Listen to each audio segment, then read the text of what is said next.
Right, dihybrid inheritance. Let's give this a go with an extra.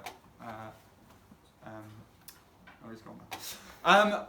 Right, so for dihybrid inheritance, it's really important to have an understanding of meiosis. So there are a load of videos on meiosis that I've done already, and there's countless others that other people have done. It's really important that you understand how independent segregation separates alleles. Because it's separating alleles because independent segregation first separates the homologous chromosomes in the first meiotic division, and then separates the sister chromatids in the second meiotic division. Okay, and that means each gamete, so each sperm or each egg, contains just one allele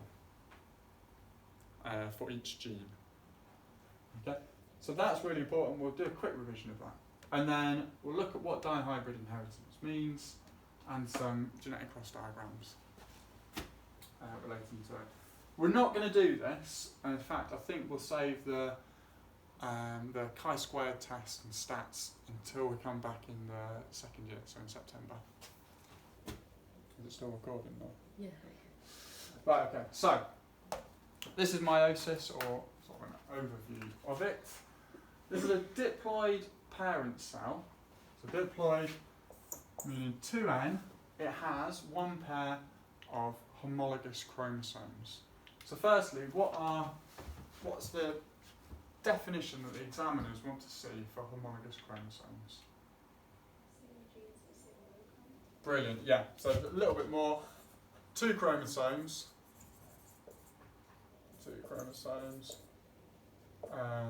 with the same genes. And in fact, in the last time that this question was asked, that was enough.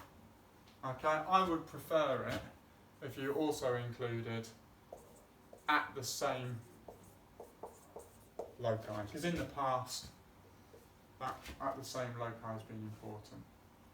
And that just means if you think of a pair of homologous chromosomes that look like this, okay, two chromosomes, they have the same gene, so there may be a gene here. Now that gene will be identical, will have the same nucleotide base sequence as that one. Okay, they're the same alleles. So let's say that this is both dominant. Why do they have the same alleles? Or why are these two identical? What are they the product of? Not mitosis, no. No, not meiosis. What produces this? So if we think about this as a sequence of bases, just one single piece of DNA, why is this one exactly the same? What must have happened to produce those two? Yeah, so they are the product of DNA replication. Okay, on this member of the homologous pair, they may be recessive. Okay, so they're different alleles, but still the same genes. They're still coding for the same polypeptide. It's just the sequence of those nucleotides may be slightly different, and therefore the polypeptide may be very slightly different. But they're still the same genes at the same loci, loci being the position on that particular piece of DNA. Happy with that? Cool.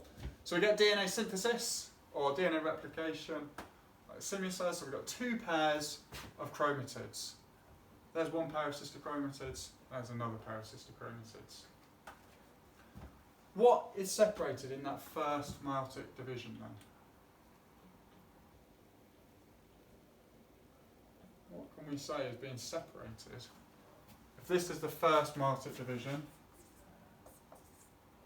or meiosis 1, what gets separated in that first meiotic division?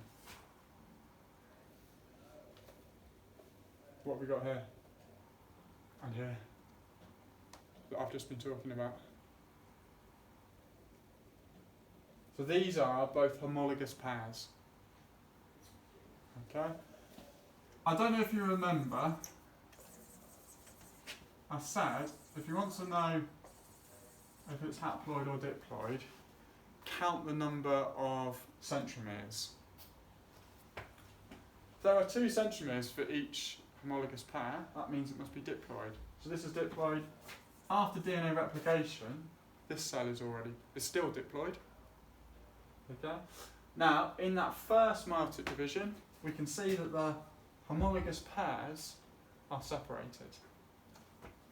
So meiosis 1, if we say meiosis 1, separates the homologous pairs. That is really key, because after those homologous pairs have been separated, let's count the centromeres in these new cells. How many centromeres in each cell? 1. What does that mean about this cell? What does that tell us about this cell? Haploid, yeah. So it's just N, or it's haploid. So after those homologous pairs have been separated, they're haploid. Okay, then meiosis 2 separates what?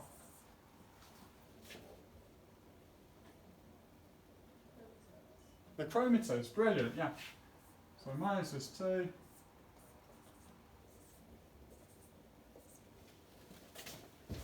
we can say separates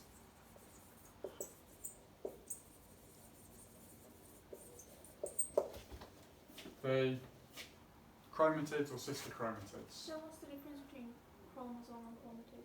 Right, okay. That's a good question. Nothing really.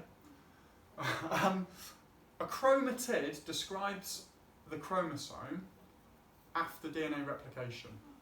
So that's a chromosome, and that's a chromosome. We've got a homologous pair of chromosomes here. Between here and here is DNA replication. So there is no difference between that sister chromatid and that chromosome there. It's just the same molecule of DNA. I guess the only difference is, here there are 2 copies of it, here there's only 1 copy of it. Okay, because DNA replication copies that thing. So often people get a little bit confused between that idea, what is a chromosome, what is a chromatid. There's no difference, but the only time we would refer to chromatids is when there are 2 of them held together by a centromere. Okay? Now they're no longer held together by centromeres here, because they've been separated, haven't they? During meiosis 2. So we could go back to referring to these as chromosomes. I guess another way of putting it is, that is a chromosome, and that is a chromosome. It's just that this chromosome and this chromosome consist of a pair of sister chromatids. Alright? So, down the bottom, if we count the number of centromeres in each cell, how many are there? 1 still. Okay? So, has anything changed between here and here? No. Okay, so these cells are still haploid and the gametes are haploid, and these are the sperm or the eggs. Hold on, what have I done here? Like that. Okay. Any questions about that? So, brilliant. Right, so it's really important to have a good understanding of meiosis. To understand, well, let's use this example that I had here. Let's say that both of these contain the same gene, but maybe a different allele, different version of that gene. Here and here, there are going to be 2 of those dominant alleles because it's been copied from that original one. Here and here, there are going to be 2 recessive alleles copied from that original one. Then, the homologous pairs get separated, So in one of the daughter cells after the first meiotic division, we get only the dominant alleles. In the other daughter cell, we get only the recessive alleles. Okay. Now down here, well, this is going to have dominant, this is going to be dominant, this is going to be recessive, and that's going to be recessive. Happy with that? Cool. Fine. Let's move on. So, just going back. The way that they get split up is completely random. It just depends on, or the direction that they get split depends on their orientation when they line up across the equator during metaphase 1 or of meiosis 1. Now, it's not possible to see what we're going to talk about in this example because we've only got one pair of homologous chromosomes in this cell. And there are more than one pair though. We have this independent segregation. So what does independent segregation do? Let's think about this. Why are some of these shaded and others not shaded? Give you a bit of a clue. This cell is the adult cell and it is diploid. So before it undergoes meiosis. Well, DNA replication is going to be the first thing that happens, actually. Yeah, you're right. Okay, so each one of the shaded ones will become a pair of sister chromatids held together by a centromere. But why is there a shaded one and a unshaded one? What does that represent? Brilliant, yeah. Okay, so in this diploid cell, there is one, in fact there are 3 maternal and 3 paternal chromosomes. So let's just say the shaded ones are the maternal and the empty ones are the paternal. Now in fact, there are 3 pairs of chromosomes, 3 homologous pairs. 3 of the longest form 1 homologous pair, then the medium ones form a second homologous pair, and then the shortest ones form the 3rd homologous pair. So each homologous pair consists of one of the maternal and one of the paternal chromosomes. They can be divided in any combination. So it may be a situation where all of the all of the maternal chromosomes end up in the daughter cell, or all of the and if that happened, all of the paternal chromosomes would end up in the other one, wouldn't they? Or we could get a mix. So maybe we get a mix of more maternal and 1 paternal, and everything else. These are all of the possible combinations of maternal and paternal chromosomes that could be produced in the gametes from this original somatic cell before it undergoes meiosis. And there's a formula to work out the number of possible combinations, which is 2 to the power of n, where n is the number of pairs. So 2 cubed equals 8. 2 times 2 times 2. 2 times 2 is 4, times 2 is 8. So we've got 8 possible combinations. Can we see that? Okay. How many pairs of chromosomes do we have in the human cell? 23. 23. So in humans, 2 to the 20, 2 to the power of 23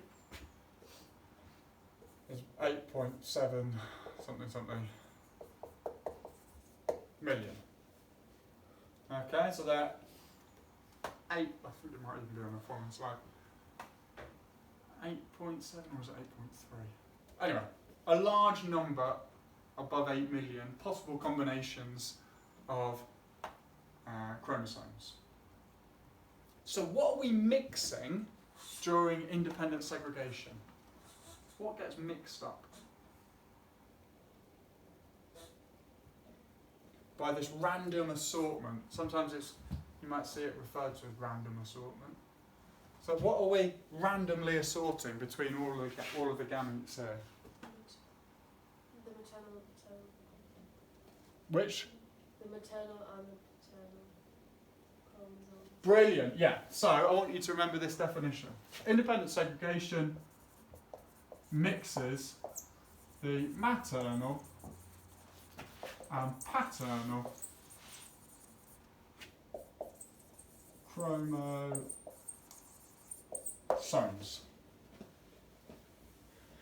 So I know this is a little bit of revision of first year meiosis, but that is super important. So, but then how do you have identical twins?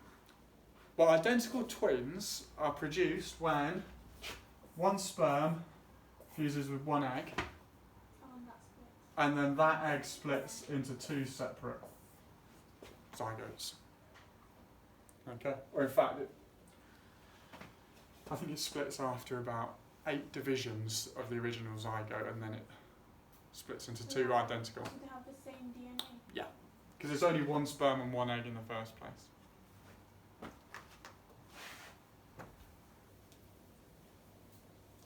Fraternal, non-identical, is when 2 sperms fertilise 2 eggs.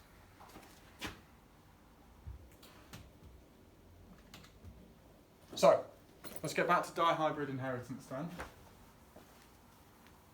It means the inheritance of 2 characteristics. Or a better word for characteristics might be what? Phenotypes. Brilliant, yeah. 2 phenotypes.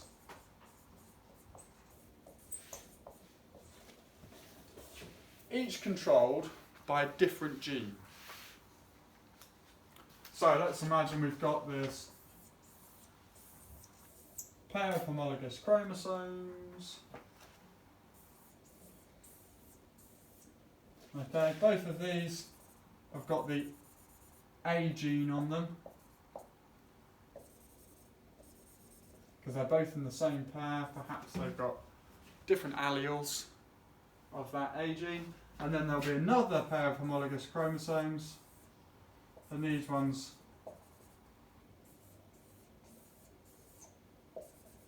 I've got a different gene. Let's call these B. Okay, so these are 2 different genes which code for 2 different phenotypes, 2 different proteins, and inherited together. Because we know with independent segregation, you're not just going to inherit one chromosome at a time, you inherit lots of chromosomes together. Well, we may be interested in the way that those 2 different chromosomes, 2 different genes, 2 different phenotypes become inherited together. Okay? So, each controlled by a different gene, and this bit's really important for now anyway, because each of those different genes is on a different chromosome. Let's say this is chromosome number 2, and this is number 13, for example. Okay, so 2 different genes on 2 different chromosomes.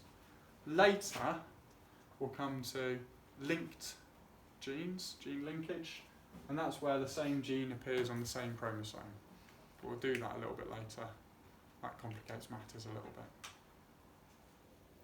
Happy with that so far? Smashing. So that's like our definition. Inheritance of 2 different phenotypes or characteristics, each controlled by a different gene.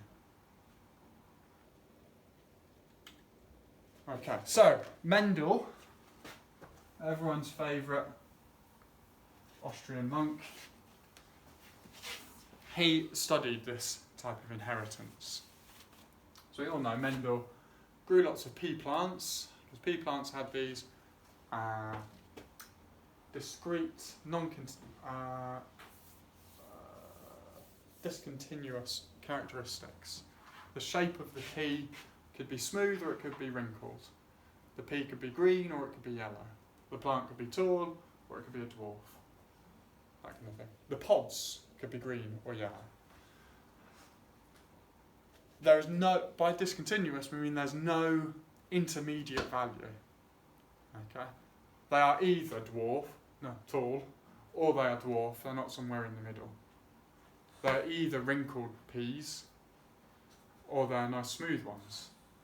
They're not somewhere in the middle. So, let's have a look at this. One gene controls the seed shape. They either have round seeds or round peas, or they have wrinkled seeds, wrinkled peas. Another gene controls the colour. Are they yellow or are they green? So, the allele for the shape of the seed are round seeds is dominant over wrinkled seeds. The gene that controls the colour, the allele for yellow seeds is dominant over the allele for green seeds or green peas.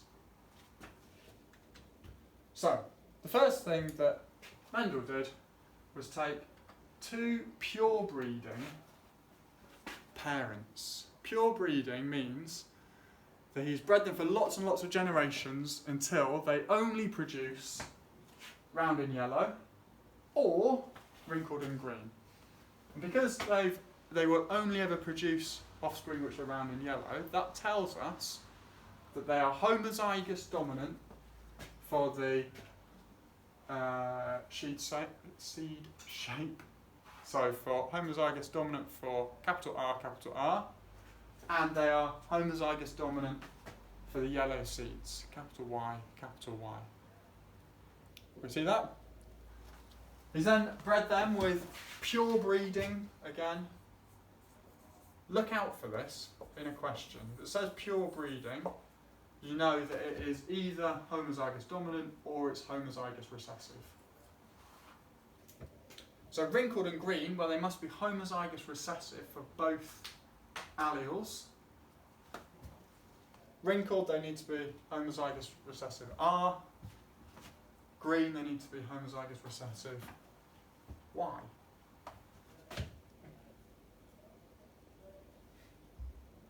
So, after independent segregation, after meiosis, that separates out the alleles. So if we think over here, these ones, well, the chromosomes, the pairs of chromosomes, I've done this too big, never mind.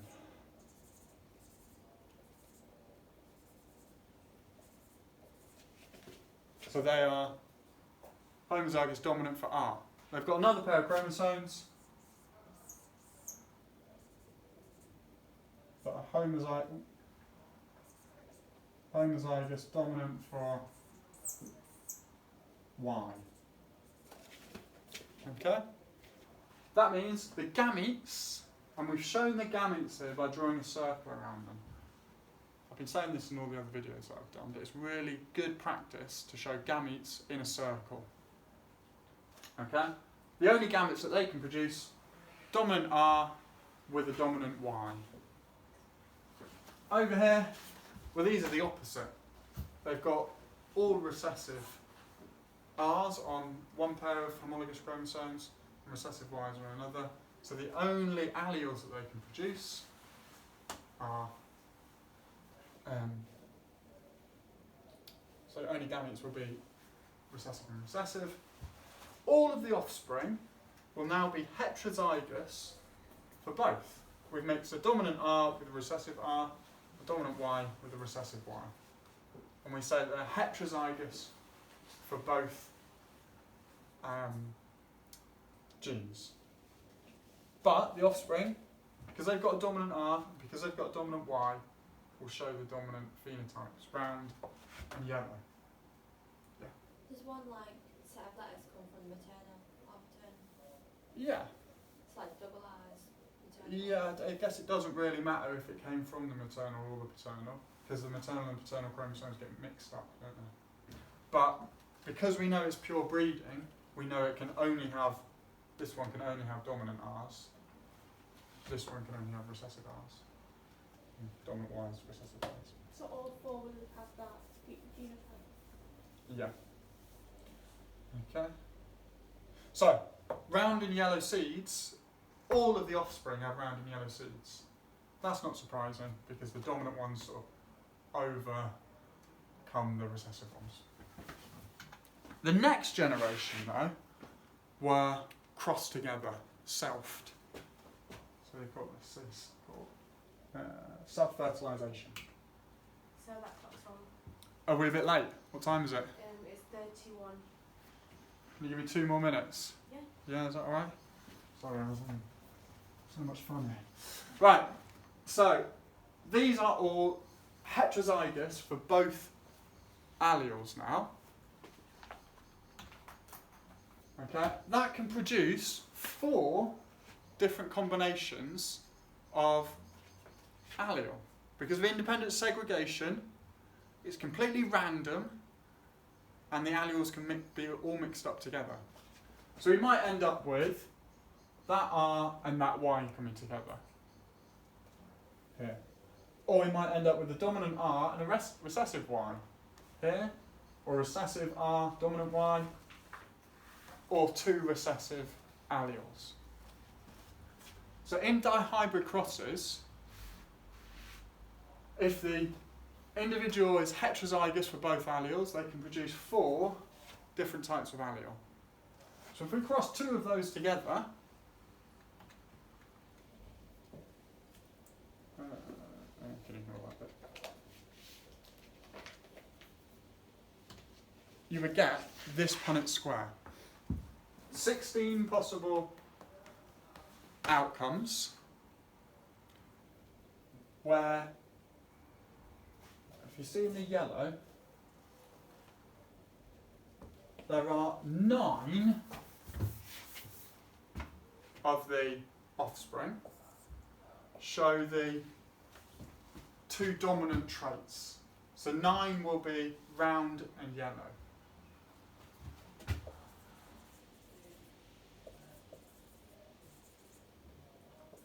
3 will show one of the dominant traits and one of the recessive traits. So it might be round and green.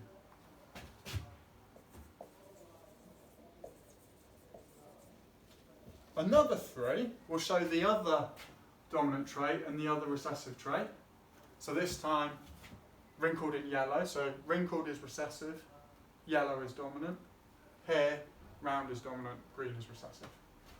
Okay, so they will be wrinkled,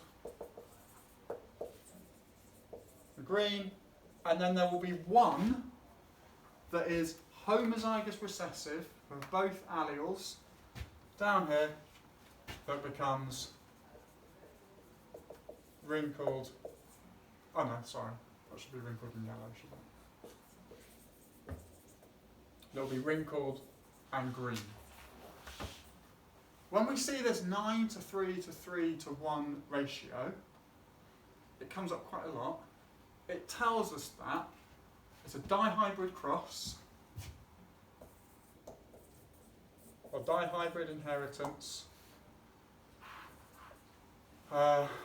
with 2 parents heterozygous for 2 genes. So 9 to 3 to 3 to 1 is one of the ratios to look out for. Because as soon as you see that, you know it must be a dihybrid cross. two of the parents must have been heterozygous for 2 genes.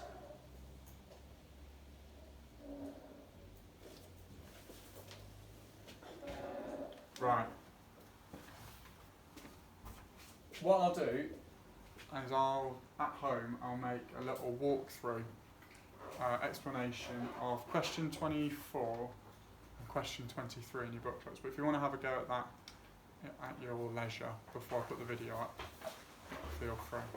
Any questions before we go? So do we ever have to do that Punnett Square? Yes. But it's not often that you would have to do 2 heterozygous parents for both genes, partly because without even doing it, you know exactly what the ratio is going to be.